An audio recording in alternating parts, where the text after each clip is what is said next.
Hi and welcome back. My name is Emelie. Thanks so much for visiting Picket Fence Studios YouTube channel. In today's video I will be sharing a technique where I played around with sponges and the new Paper Glaze Velvet. You can see here all the yummy colors that are now available at Picket Fence Studios website.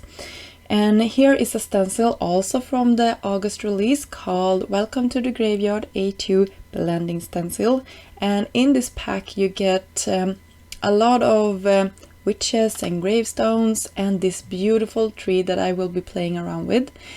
So I cut down a couple of sponges that you can do dishes with or cleaning around the house. And I cut them so I had 4 small pieces, and then I just dabbed into the lid of this yummy velvet paper glaze, and you can see how much texture this gets into the stencil. And I was a little bit afraid because I didn't use anything really strong to hold my stencil down, and you can see it's quite delicate up in the crown of the tree.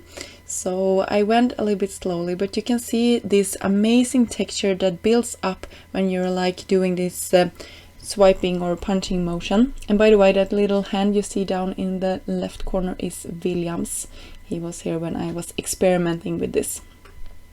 So I'm carefully lifting my stencil and you can see our beautiful tree, and I will lay it down and I will move on to my second card for today. So in this stencil pack there is also the negative part.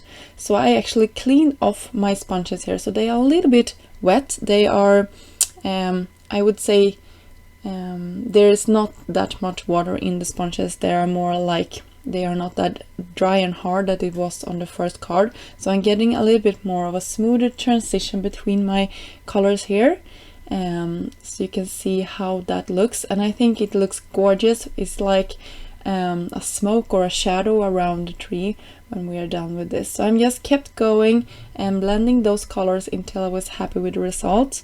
And I will actually use a tweezers to lift this stencil. And by the way, for this one I actually used some spray to hold this down so it didn't move around on my card base.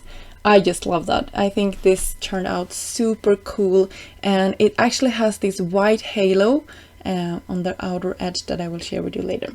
So when I was doing this, I was like, can I stamp with this technique as well? So I tried taking that cat that is playing in this stamp is called Cat Playing Fiddle to the Silver Moon, and I took that cat, but you can see the result wasn't as crisp as I had hoped. So I tried it with the next color. You can see I'm building up the texture here and the image, but with this I couldn't get it to like have all the amazing details and everything, the eyes and everything that it has when I'm stamping it. But I think it was a cool idea and something maybe you can play around with and take it to the next level. But I liked it that much that I kept it, and this was just my scrap piece. I don't know why I'm showing you this, but I thought it was kind of cool, and maybe you can do something with it or die cut it with something. That was just something that when you have leftovers on your stencil, don't throw all of that product away, just use it into something else. But you can see that glittery and almost white shining through when I had sponged that one with a little bit more water to it. So in that same stamp set as the cat comes in, there is a lot of sentiments. So I took 2 of them and stamped them out a couple of times on some black cardstock, and then I used some white embossing powder, just heat setting that off camera. And then I cut them out with a coordinating dies. It actually is only one of them that has coordinating dies, but for the other ones I cut to strips, and for this one I just cut around. It was really easy. And for this I just wanted to have it go across my card.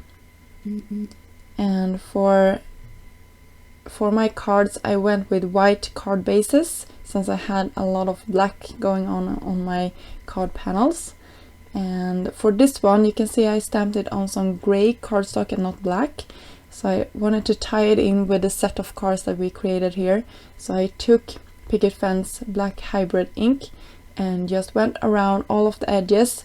And this was actually a cool thing that I discovered. The colors actually take on some of the black, so I have to play around with that in another video and see where that takes me. but I had a lot of fun playing around with the new Paper Glaze Velvet and trying it with some sponges and stamps and the stencils. So I hope you get inspired to create something similar.